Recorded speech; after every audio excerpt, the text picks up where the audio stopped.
学的原则真简单，若是找到破病的因端，针对这个病症来做治疗，安尼才有法度把病治好好。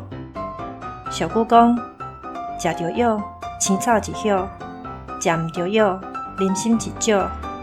意思就是讲，你若食对的药仔，就算是一片青草叶仔，嘛会当有应效。若食毋着药仔，买一大堆贵爽爽的人参来食，迄嘛是无采工。